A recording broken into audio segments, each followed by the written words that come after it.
ready to put them in your boxes today or tomorrow. So you can pick those up then, and if you have any questions, definitely let us know.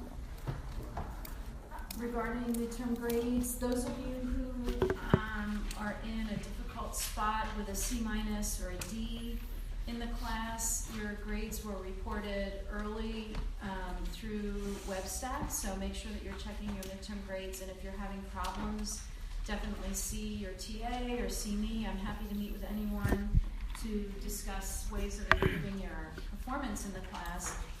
The other grades have not been posted, but they will be posted by the end of the week, probably sooner than Friday. So if you're interested in that, keep your eyes peeled for that information.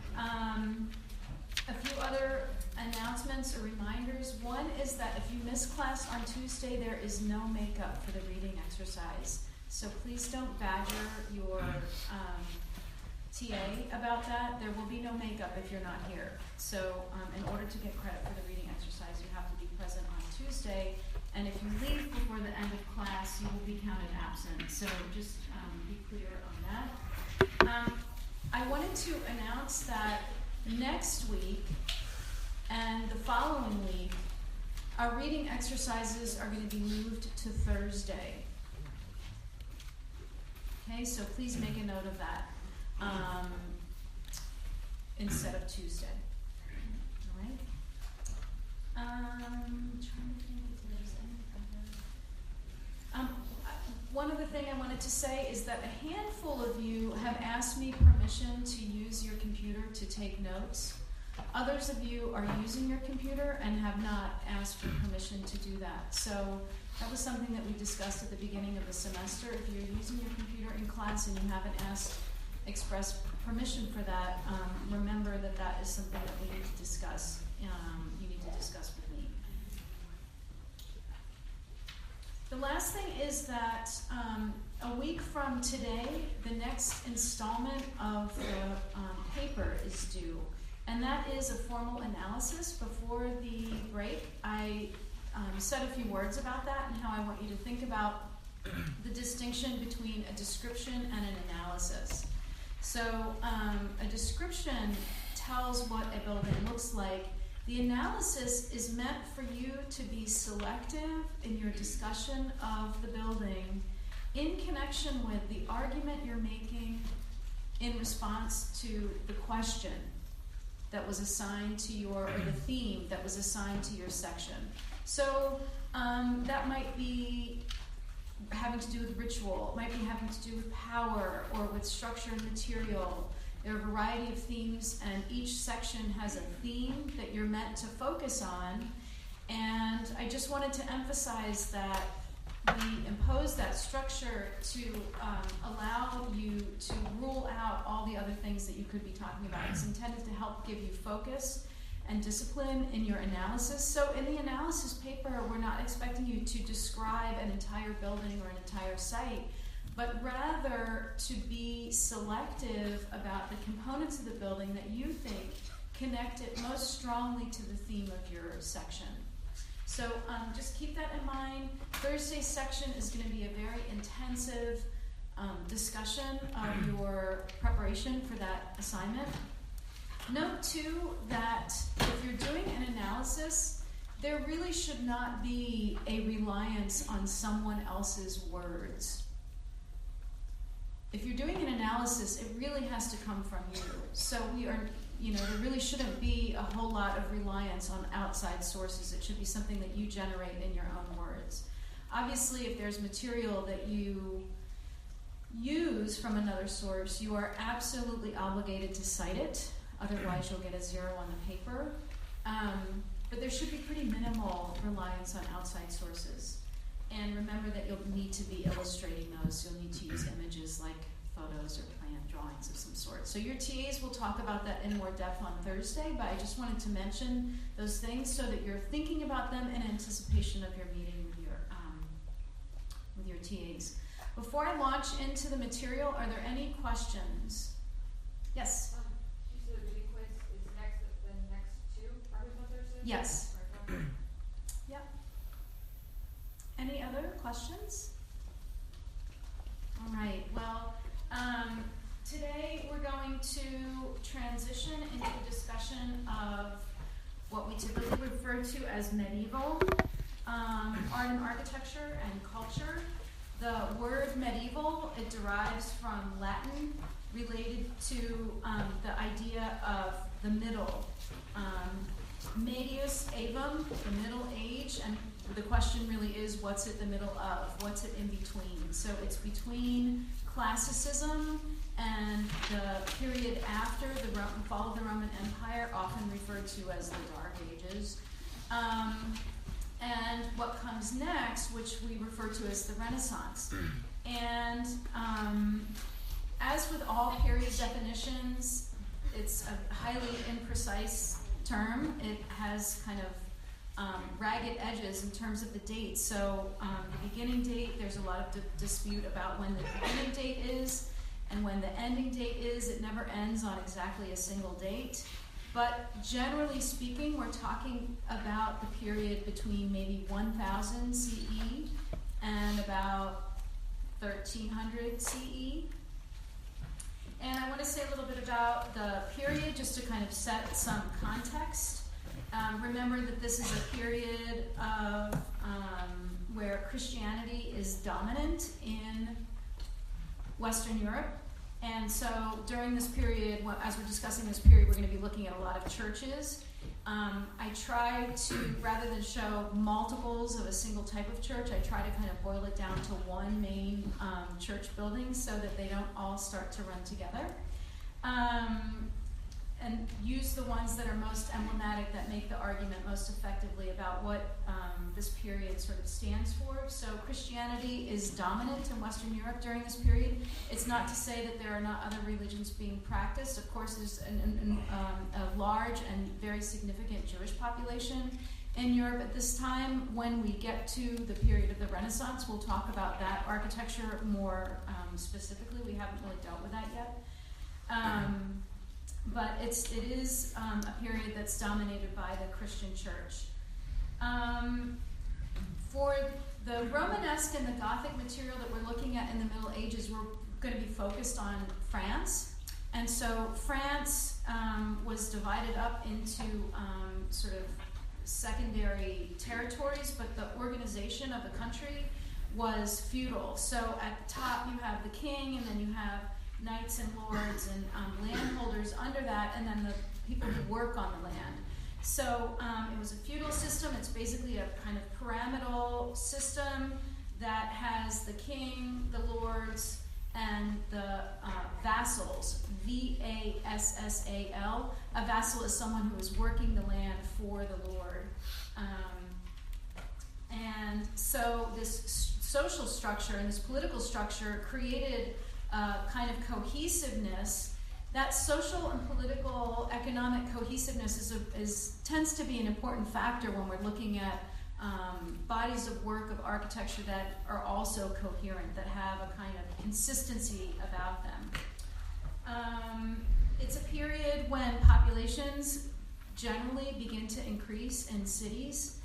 Before this period, we saw that populations in cities were decreasing, so we see that populations in cities increase. And as a, I don't know if it's a chicken and the egg kind of thing, I don't know which came first, but the economy also begins to rise in cities connected with that. Before the break, we talked a little bit about monastic architecture. Monks and monasteries continue to be important. Monasteries are significant institutions. They're also very active patrons.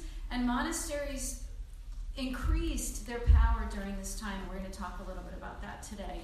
So the material that we're focusing on at the beginning of class today, we'll see how far we get chronologically. We're going to be focusing on a period and a style that is referred to as Romanesque.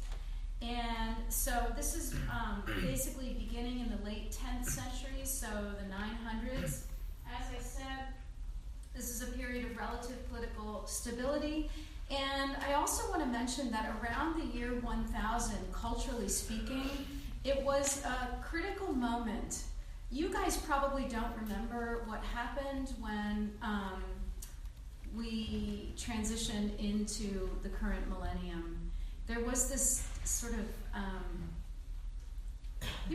there were people who thought the world was going to end. They bought generators, and they're sort of like survivalists and concerned that something dramatic was going to happen in the year 2000. In the year 1000, in a period when people were much more superstitious, they didn't have as much of a scientific knowledge of the world around them, they saw that turning point of the year 1000 as being really critical. There was a great fear that the world was going to end. When the world didn't end in the year 1000, there was this dramatic wave of construction of churches as a kind of thank you for not ending the world. And so we see this great expansion. I know you're laughing, but it's there are actually documents that describe this. There's a quote from a monk issued in, this was written in 1003, so 3 years after the millennium. He wrote, there occurred through the world, especially in Italy and France, Gaul, a rebuilding of church basilicas. Each Christian people strove against the others to erect noble churches. It was as if the whole earth, having cast off the old by shaking itself, were clothing itself everywhere in the white robe of the church. There was this enormous wave of church construction in the year 1000. So to start this conversation, we're going to look again as a transition to the material that we had looked at before the break. And start with the Abbey Church at Cluny, a monastery that was Benedictine. Remember that the Benedictine rule was a guide for monastic life. This monastery, I put here on as the date, I put 12th century, but Cluny, this abbey, this monastery is a bit, the dates are confusing because the version of the plan that you're seeing here does date from the 12th century, but the very origins of this complex and this community are traced back to the year 909. So in 909, these Benedictine monks were given a piece of farmland. They built a church. They built a monastic house next to it. And over time, it grew. The community grew. The complex grew. They added on to it in successive phases. And through that time, this particular monastery became very, very powerful. So remember that it's referred to as an abbey when it is the monastic head who's in charge of a sort of territory of monasteries. So this was a particularly powerful monastery, a Benedictine monastery. It grew to be very large, and one of the ways that we know how powerful it was is that the abbot, the person at the head of this community, actually had a residence in Paris. He would leave the monastery and go to Paris because he would have political dealings with the king and the court, and he needed that secondary residence. At this time, by this point we're talking about the 11th century, around 1050. By this time, the abbot of this monastery was so powerful that some people even argued that he was more powerful than the Pope. So more powerful than the person who is at the head of the whole Western Christian church. So he had a lot of political power, he had a lot of economic power, and some of that economic power we're going to discuss later in the class. So the complex is built over time, and this is what you're seeing here is the complex that was pretty much its latest extent, its most developed version. Remember, just recalling some of the parts of the monastic plan, some of the vocabulary to refresh your memory. You see that this is the church. Remember that the monastic church has a public aspect to it. The public can come into it. It's usually largest in scale, and it's the kind of anchor for the whole complex. Here you can see the cloister. It's not a square or a rectangle like we usually see. It's slightly off, but There are spaces around it. This room here is the chapter room, the dormitory, the refectory. This space here where you see it's labeled HOSP, that's actually a hostel because travelers who would come by this area would stop and live at the monastery as a guest, but they would not enter into the enclosed private area of the monastery. Over here is the infirmary, a kind of hospital wing for monks who were sick. And here's a secondary kind of hospice or hotel type space for travelers who are moving through the area. So the complex grew and grew and grew over time. They would continue to add on to it. And the church itself, you can see in this plan, is extremely large. The building was severely damaged in the 18th century during the French Revolution. During the French Revolution, there was great criticism of major institutions, whether it was the church or the government, and a lot of these institutional buildings were destroyed during the revolution, and this happened at this particular monastery as well. So a lot of what we have now is ruins. This is the site as it looks today. Some of it has been reconstructed, most of it has not. And then we have reconstruction drawings that are really hypothetical.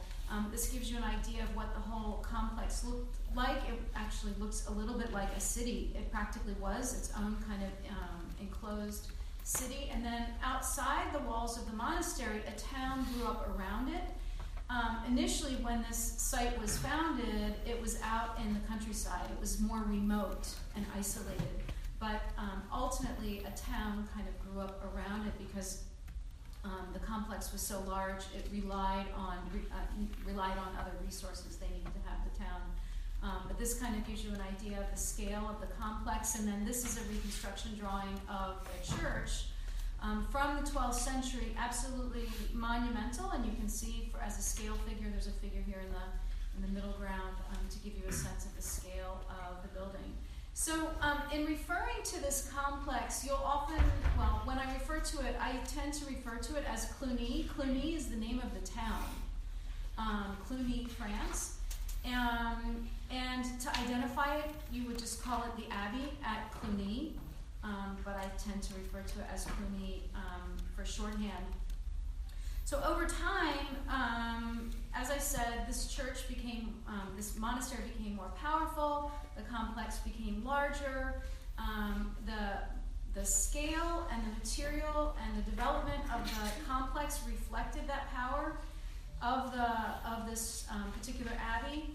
And it got to the point where by the 12th century, there was a lot of criticism of Cluny because it had become decadent. What I mean by that is that they were criticized because they had lost their way. They were no longer adhering to the rule of St. Benedict. It wasn't as disciplined. They didn't adhere to these ideas of poverty and chastity and obedience quite so much. And so there was actually a reform movement against Cluny. And so that was advanced by a figure named Bernard of Clairvaux. He's discussed in your reading. You've read about him. Bernard of Clairvaux initiated an alternative to the Benedictine rule as it was practiced at Cluny, or not practiced, I guess, to be more accurate. And so that rule that Bernard of Clairvaux initiated is called Cistercian. So I will spell that for you. It's in your reading, but I'll spell it. It's Cistercian.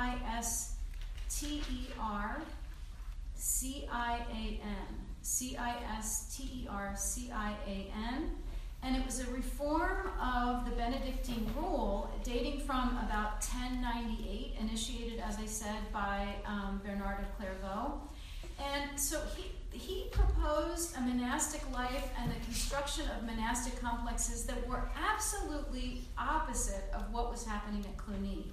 So there are a couple of fundamental formulaic aspects of this typology that I want to review with you. And as an example, I'm going to be showing you here today Fontenay Abbey, But in your book, there's a discussion of La Tournai, also a Cistercian abbey. There are a couple of attributes that you see over and over and over again in these Cistercian sites. So one of the first things, if we talk about just the basic geographic location of these places, they tend to be very remote. They are far away from towns, cities, villages. They're out in the countryside. So remember that it's not random that they choose this location. This choice of location is an intentional act that connects to the identity of this particular order. They want to remove themselves further from a connection with the everyday world, the mundane world, the secular world, and really focus on their religious disciplines. So the site is a function of that. It's a critique of Cluny's attachment to the world, that the Cistercians choose to go to a remote site location. So that's one of the first attributes of these complexes. Usually, Cistercian complexes have an obvious consistency in their material. They're very coherent, and one of the reasons that they have this consistency in material is that they tend to use material that are right on the site or that are close by the site. So they're quarrying their own stone, they're transporting their own stone to build their monastery, and the result is a very uniform complex. By contrast, Cluny and places like Cluny, very powerful abbeys, they would tend to bring luxurious materials in from other places because of their economic wealth. That was not the case at places like Fontenay and La Tournai. So a uniformity of material that results from the necessity of using nearby local materials. The scale of the complex tended to be small. They would limit the number of brothers who could live here to make sure that they were not tempted into decadence. With a higher number of monks comes a more economic wealth, and also obviously more needs. So to keep the community small meant that they did not have to rely on a lot of patronage. They didn't have to be very economically active. They could really focus on their religious devotions. So the community was small and the complex was small, as an emphasis on simplicity. So as a sort of ideal typology of monasticism, it doesn't get much clearer than what you see here at Fontenay. Like in other monastic complexes, you see that the church is the anchor of the complex. It's still the largest space on the site. It has a kind of, the scale communicates the hierarchy and importance of that. But then tucked into the flank of the building, you have the cloister, which orients the other important spaces around it. So the dormitory, the chapter room, the refectory, all of these spaces kind of spiral out around the cloister, and it's very efficient. It's extremely efficient. It's pretty small in scale, and the complex, as I was saying, has this continuity of material. So this is the interior of the church at Fontenay. This church actually was a favorite of Le Corbusier. He came back to Fontenay and studied and drew, and he really expressed admiration for the simplicity of the plan and the coherence of the material. You can see that it's got this beautiful white, creamy light as a result of the materials that are used there. It's very, very simple. It's structurally clear. It's the scale is pretty modest, reflecting the modesty of the order of the Cistercian order. And here is the exterior. This is the cloister, and you can get a sense of the walkway, this loggia portico space that goes around the cloister, and then the church. It's kind of tucked into the flank of the church, and the spaces that are around it. You can see that the monks actually were the people charged with building the building. It's not as though it's highly decorative. They didn't spend a lot of time detailing the building. It's very, very simple. It's very, very modest, and you can kind of see that in the detailing of the complex. Here's an interior of that walkway around the cloister at Fontenay. It's, you wouldn't even really call it classical or neoclassical or classicizing at all. You see that there are these small columns, but it's not a use of the classical order in that archaeological discipline sense that we talk about when we're looking at Roman architecture, for example. And this is the dormitory. It gives you a sense. Remember, I was emphasizing before the break that in early monasteries, the idea was that there was just one dormitory space where all the monks slept in the same room. They each had their own bed. And so it was a great open space, and the idea was that there would be no privacy and there would be no private property. So the dormitory allowed everyone to kind of have that open equality within the community. Are there any questions on Cluny and the Cistercian reform at all? So I want to turn our attention to another typology that we associate with the Romanesque period, Romanesque culture, and that is the act of pilgrimage. By the 1000s, by the 1000s, I would say, there was a great activity in Europe of people who were wanting to go to places where holy relics were held. One of the reasons they were compelled to do this is that the Holy Land, Jerusalem, was the place associated with events in the life of Jesus, was held by Muslims. It was considered to be a dangerous place to travel. And so pilgrims who were interested in having the experience of gaining proximity to those meaningful places or the relics, the objects associated with Christian dogma and Christian practice, they instead devised pilgrimage activities within the European continent. And they did this because people who did travel to the Holy Land brought back these relics.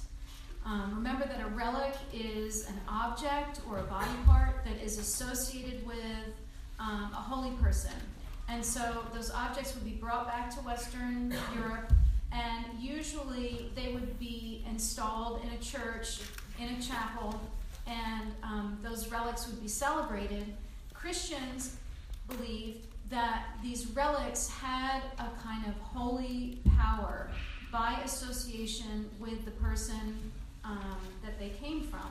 So, for example, one example is the cloak of the Virgin Mary, a thorn from the crown of thorns that Jesus was said to have worn at the crucifixion. There are so many. The index finger of St. John the Baptist. All of these saints have body parts all over Western Europe installed in churches, and pilgrims would visit these churches as a way of celebrating the model, the exemplar of the person that the relic came from. So what you're seeing on the left here is a series of major pilgrimage routes that go from northern and eastern France across northern Spain to the site of Santiago de Compostela. Santiago is St. James the Apostle, a follower of Jesus whose remains are installed in this in a major church in Santiago. You can see the site here. At one time, Santiago was on the shore. The landmass is kind of silted in over time, but the idea was that St. James's body was said to have washed up on the shore of Spain, and they took the remains, they authenticated him, and they built this church around these remains. This was a really important pilgrimage site, and all of these different routes stretched down through France on their way to this place. It was a very long journey. If any of you have read the Canterbury Tales, you know about the activity of pilgrimage in the Middle Ages. It was a dangerous journey. It was people sometimes would set off on this journey and not come back. They would get sick, or they would be a victim of crime. They would be killed on the way. They would be robbed. People made this journey for a variety of personal reasons. Often it was very expensive. So it wasn't something that just anyone did in a casual way. You would take on the pilgrimage as an act of spiritual devotion. So you would begin from a church that had an important relic. So just up here, for example, Chartres Cathedral, it's one of the buildings that we're going to be talking about shortly. Chartres Cathedral was said to have the mantle, the kind of cloak of the Virgin Mary as a relic in their church. And so this was a place often where pilgrims would begin their pilgrimage, and then on the way they would stop at secondary churches that had their own relics. As the pilgrim went along, they would stay in hostels and they would visit these churches. Each church they would go to, they might make a donation, they would visit the relics, they would say a series of prayers, and then they would move on to the next site. So it was a string of pilgrimage churches, and they all tend to adhere to particular typology. The spatial typology is pretty much the same from place to place. There are differences, though, that have to do with regional identities. So the material will be different. The material will connect to the locale. The scale will be different depending on the locale. If it's an urban church or if it's a more remote church in the country, in a rural area. All of these things are variations, but the plan tends to be similar from church to church. And I have this detail here. This is a little marker. Pilgrims would, on the way to Santiago, they would collect these badges that were in the shape of a shell. And it's because that shell is an emblem of St. James, who washed up along the shore.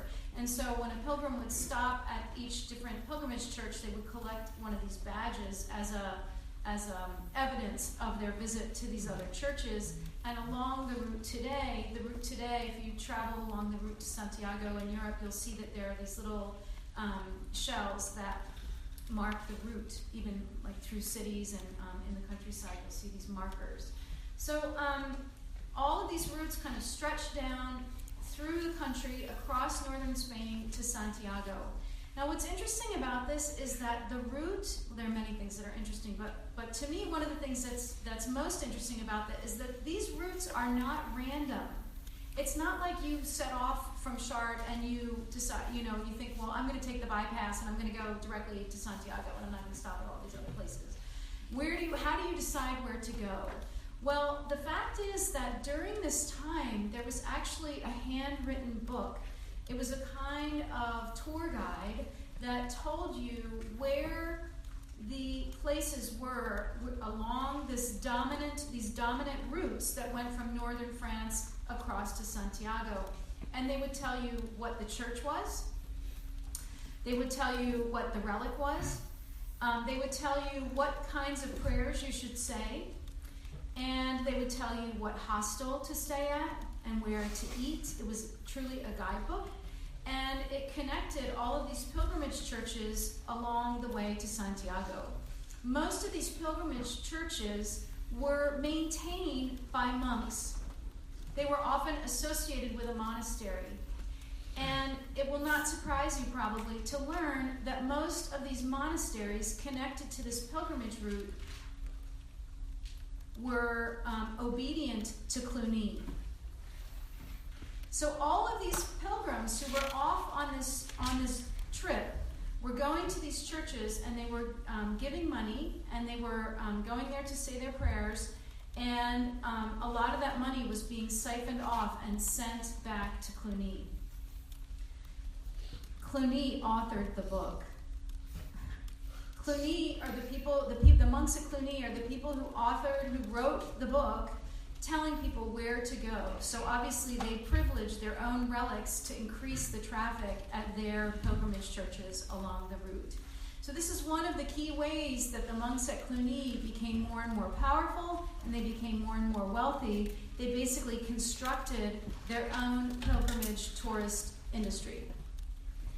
It was a key way that they collected funds from the monasteries that were obedient to them. The event of going on the pilgrimage route, even today, lots of people walk on the, it's called the Camino, the road to Compostela, and the special date to arrive in Santiago is on the feast day of St. James, and here you can kind of see the interior of the Church of St. James, where they hold this spectacular mass with this massive incense burner. You can see it in the middle here, which they swing from the crossing of the church. This mass is attended by thousands and thousands of people. So reliquaries are a major part of this activity. Relics and reliquaries are a major part of this activity. And I just want to emphasize that the idea is not that people are worshiping these body parts. That's not the idea. In some ways, the relic functions almost like icons did.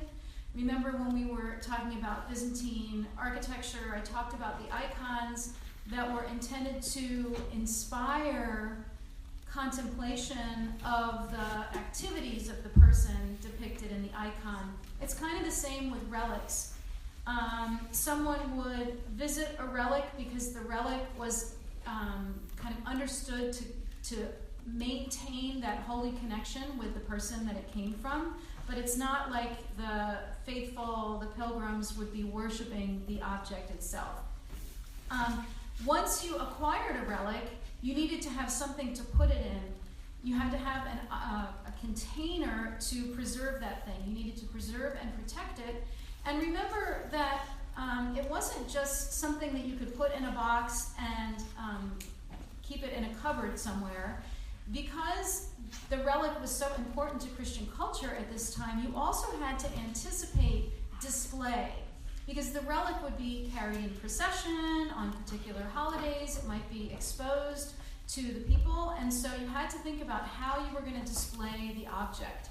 So, for example, this is the reliquary that refers to the main pilgrimage church that we're going to be looking at here shortly, Sainte-Foy, in a small town in southwest France. This is the reliquary of the index finger of St. John the Baptist. I don't know if you can see this little thing here. It's supposed to be the bone of his index finger. This is a reliquary having to do with one of the bones in foot. I think this is St. Blaise. And sometimes the reliquary would actually take on the form of the body part to indicate to the faithful exactly where it came from. And this is actually a reliquary cabinet where each of these little boxes holds some relic. So there's a whole number of different saints' relics all collected together in this one cabinet. They close it up for protection, and then on certain holidays they open it up. So the relic is a very important focal point for the activity of pilgrimage. So how does this all play out in architecture? What are the aspects of the form or the typology that we associate with these pilgrimage churches? To kind of exemplify this, we're going to be looking at a church in the small, tiny town of Conques in France.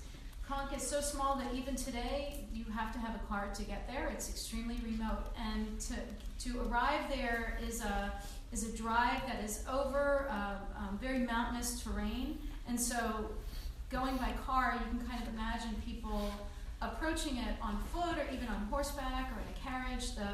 The main way to do the pilgrimage was by foot, but it would have been an arduous task. So in thinking about the attributes of these pilgrimage churches, we want to make sure that we understand, again, that these decisions for where to place them, how to build them, how to organize them, was not casual.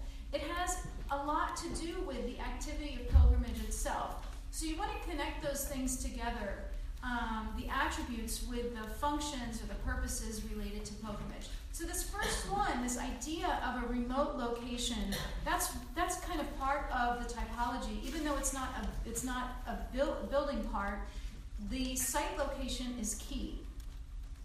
Why? Because the pilgrimage is supposed to be difficult. It's supposed to be a physical challenge. It's supposed to be an opportunity for people to use their faith and their discipline to overcome challenges, and reaching these remote places was supposed to be part of the experience. And so pilgrimage churches tended to be sited in remote locations that were difficult to access. Not always, but often it was the case that they would be difficult to access, and that is certainly the case with the church at Conques. The church itself was often built on a high site. The idea was that you could see it from far away. Think about the activity of the pilgrim. If you're approaching from far away, you've been walking miles and miles, you have blisters on your feet, you're exhausted. The site of that church is sort of the object of your desire. It's the object of your whole, all of your suffering. And so to see that church was a way of inspiring pilgrims to continue along the route. So what would happen is you would reach a summit of a hill on your way to the pilgrimage church. And you would see it, and then you would go down the hill and it would disappear. And then you would have to climb up a hill and you would see it again. It's this successive experience of appearing and disappearing that is almost like it has a pull for the pilgrim to encourage them to continue along the way.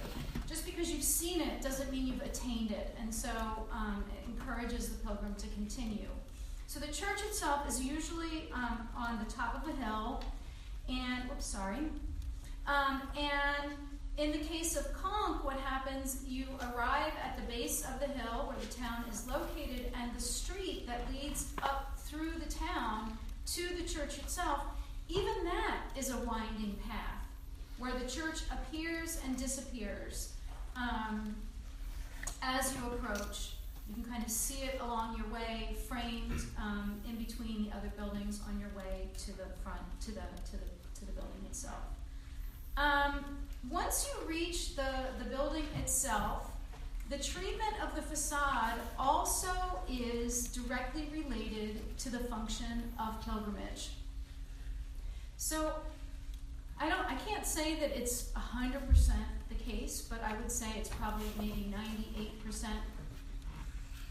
common that the facade of a pilgrimage church includes a representation of the event called the Last Judgment. At the Last Judgment, Christians believe that Jesus comes and judges humanity. The righteous will go to his right side. The damned will go to his left side. And here we see this event, the Last Judgment, where Jesus is enthroned. He's got this field of stars around him. His right arm is raised, indicating that the people on his right, the people who have been virtuous and good, will go up to heaven. And the people who were not good will go to hell and be damned. And that's his left hand signaling down. So let's look at the iconography of this, and then we'll connect it more directly to the activity of the pilgrims. So if you look on Jesus' right-hand side, you see that everything is orderly. There's a fairly consistent scale. The figures are very clear, distinguished from one another. It's all very calm, quiet, orderly. If you look to the left-hand side, it's basically mayhem. There are these monsters, there are devils, there are serpents, people are getting eaten alive, they're being flayed, people are having their hair torn. It's a pretty dramatic and awful scene. Here's a detail from it.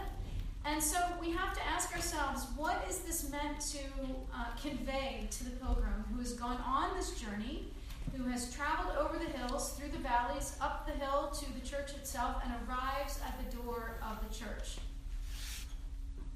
So the idea is that if you have made this journey and you arrive at the church, you are probably feeling like you've accomplished something.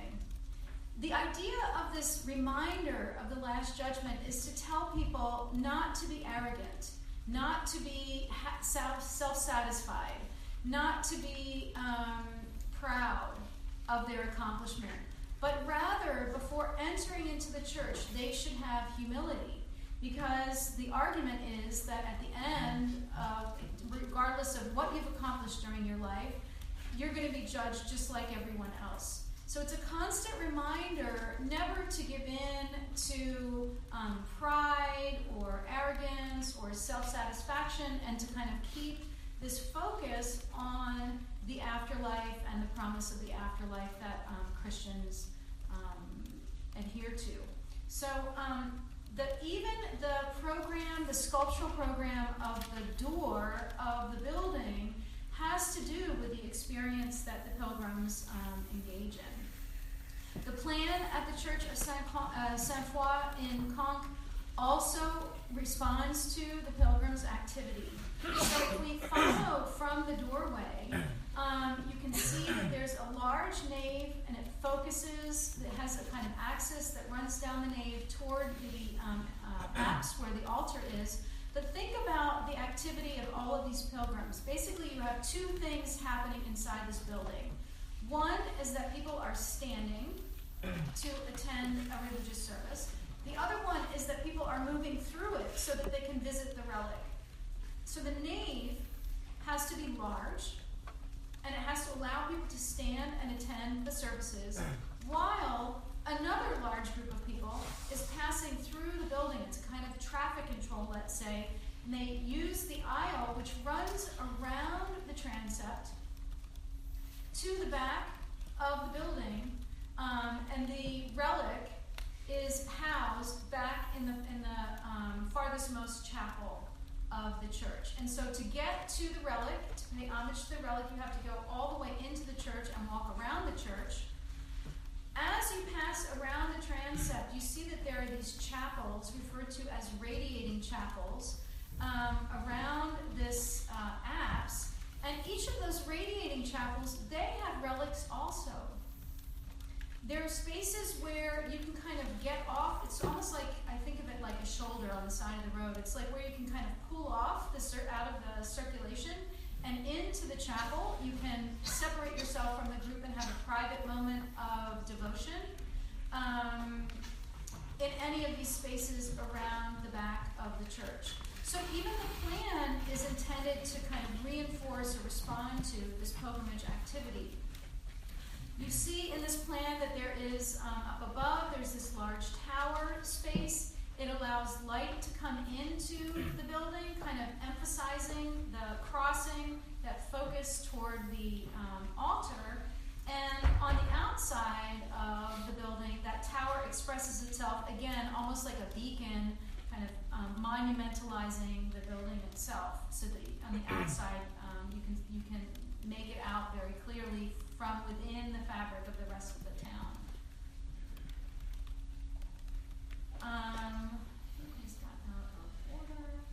So the pilgrimage type, like I was saying, this plan that you're seeing here, it's the essential plan. If you look at other pilgrimage churches, it's usually a variation on this theme. They may have two aisles instead of one. They might be made out of brick instead of stone. They might be, the footprint of it might be twice as large, 3 times as large. But this organization is very, very typical of a pilgrimage church. Are there any questions on that, the plan, any of the attributes of the typology, how it relates to the experience of pilgrimage? Yeah? What are those chapels called again? Radiating chapels.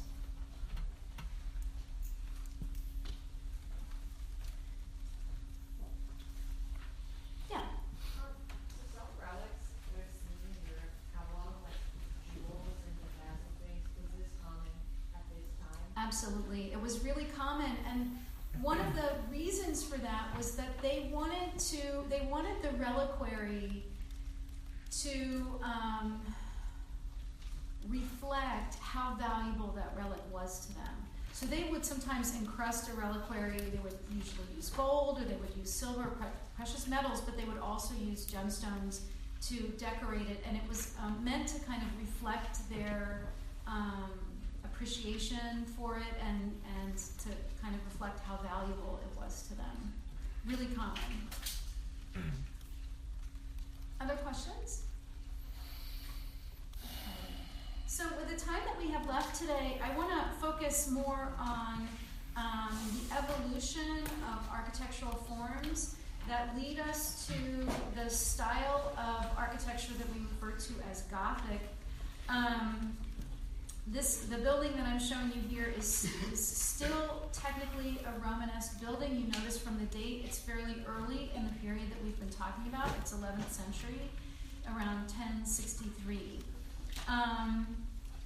And one way, the most simplistic way that people will distinguish between a Romanesque building, which is in the early Middle Ages, and a Gothic building, which is in the later Middle Ages, is the shape of its arch. This is kind of reductive, I have to say, but it is. It also tends to be true. So you can see that the arch is a rounded shape arch. But the Romanesque buildings also have other qualities that distinguish them from later architecture. They are highly mural, M-U-R-A-L, mural. What I mean by that is that they really emphasize the wall. The massiveness of the building still reads on the exterior, whereas when we look at Gothic architecture later, you'll see that it becomes progressively lighter. This particular church was founded by the patron of this building is William the Conqueror. William the Conqueror was the Duke of Normandy, and he had to inquire with the Pope to ask if he could marry one of his relatives. I think it was like a second cousin or something like that. And he vowed that if the Pope would agree to allow him to do this marriage, he would build a church in this town of Caen, C-A-E-N. And he was granted the right to have this marriage, and so he built this church, Saint-Etienne, St. Stephen. And it was not just a church, a public church, but there was also a monastery attached to it. It was an abbey church. We're going to primarily be focusing on the church itself, not the monastery so much. From the exterior, it has qualities that are typical of an early Romanesque church. As I said, the wall is very heavy. The masses of the building are very clearly legible. You can see that the facade has these massive buttresses attached to it. It's a very coherent kind of structural system. This is the section of the church, and you can basically see that from the ground up, the organization of it is highly legible. There are these two aisles, but these elements that you're seeing here are kind of subsumed into the roof structure. They're not red, they're not legible on the exterior as flying buttresses. They're subsumed into the building structure itself. And so once we get to the Gothic period, that structure is peeled away from the body of the building and expresses itself on the exterior. So the enclosure of the structural system is something that we associate with the Romanesque buildings. This is the interior. This building, like many of these old buildings from the 11th century, the 12th century, they've had successive building campaigns and have been altered. You can see that at the apse end of the building, it's very light. This whole back apse area of this church was totally reconstructed, more in keeping with the Gothic style. The interior organization, one of the ways that we can kind of place in time the chronology of a building is by looking at the elevation of the nave. So how many parts, how many registers or sections can we identify in the nave elevation? How light are the elements? Are they really heavy? Are they progressively lighter? How complex is the vaulting system? All of these questions are ones that we ask as a way of assessing when the building may have been built. So this is, you can see this is a fairly early building. You can see, or fairly early in the Middle Ages, I should say. And basically, there are 3 zones to the nave elevation. There's this arcade here on the bottom, which mediates between the nave and the aisle. There's a gallery space up above. And you can tell from this photograph, you can't see it directly, but you can tell that on the exterior wall of the gallery, there is a window that allows light to come in. And then up above, there's a clear story. So it's a 3-part elevation on the nave. If you follow all of the elements down to the floor, and you can kind of see the structural logic of the floor, you can see that the piers are fairly massive. It's pretty heavy. And you'll notice if you look at those piers on the floor level, you can see that not all of the elements go all the way up to the top of the vault. Some of them stop, they're not continuous. So there's a kind of interruption of the structural logic of these elements. These are going to be more resolved when you look at Gothic architecture. The connections between those elements are going to be much more legible.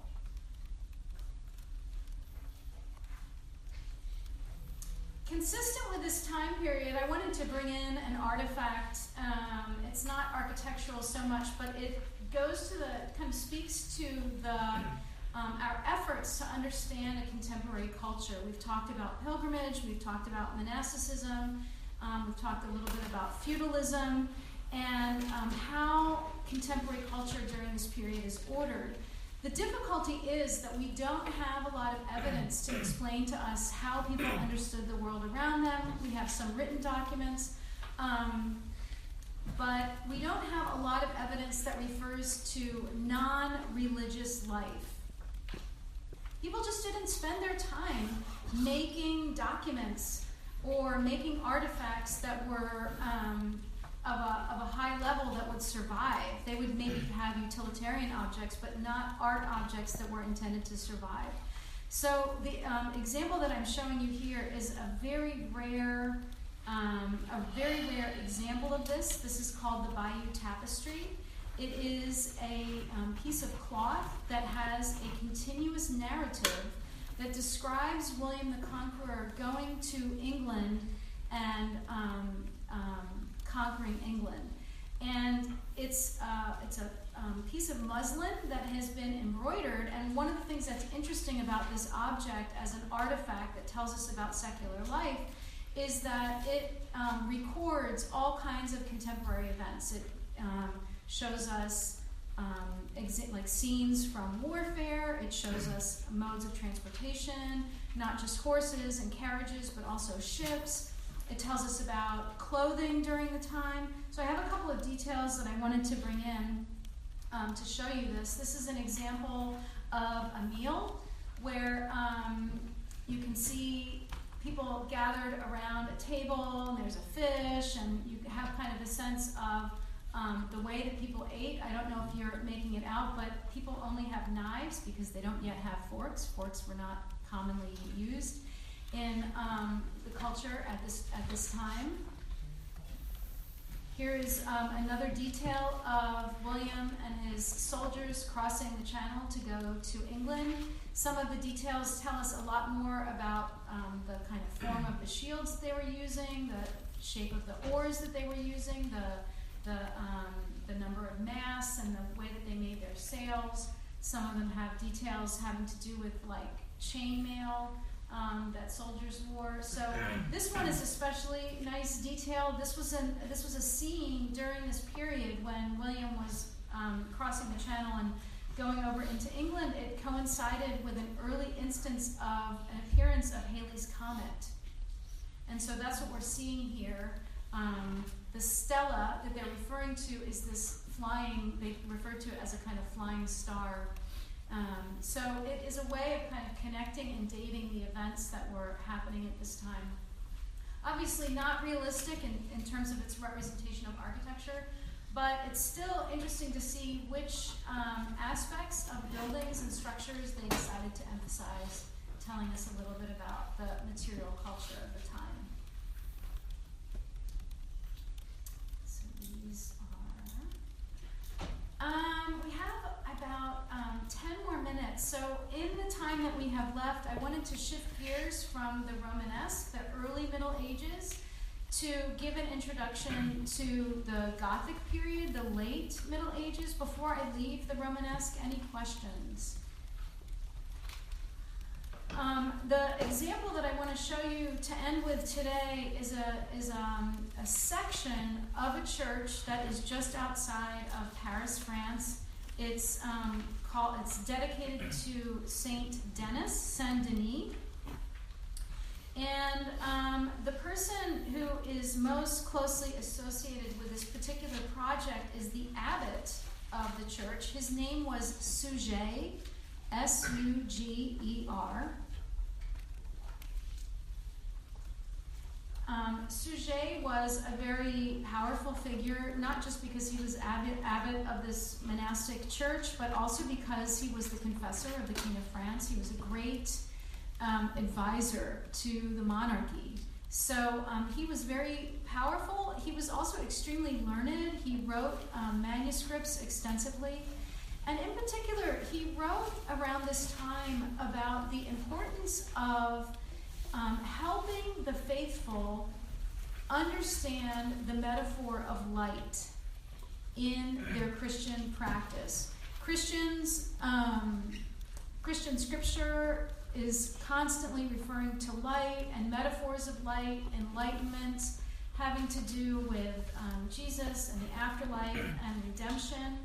And so Suger, in his writings, actually describes that in order for people to understand this very abstract concept, remember that we're talking about people who are illiterate, they're not educated. Abstract concepts were very difficult to grasp.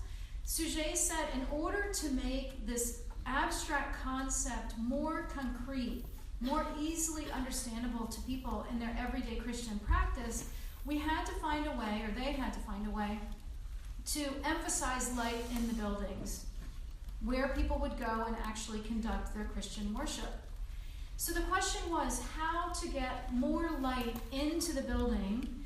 The idea was that the physical light, the light that people could see in front of their faces in the church, would be a metaphor, would make manifest this notion of light and enlightenment that was central to Christian practice.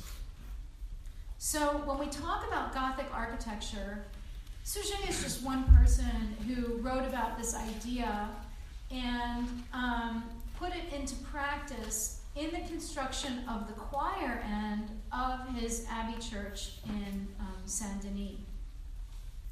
And so you're looking here at the plan. How does he bring that light in? It's by dematerializing and breaking down the wall structure, making it less mural, less about the enclosure, and making the whole structure lighter to allow more light to come in. Okay, so if you look at the plan, you're seeing the pochade bits here are the kind of vertical supports. In between are windows. And there are structural innovations that happen during this period that allow for the progressive lightening of the walls. As the walls become lighter and lighter, it allows them to fill in those spaces with windows. So I'm going to leave it there, and we'll actually look at this we'll see how it's executed in Gothic cathedrals when we come back to lecture next Tuesday.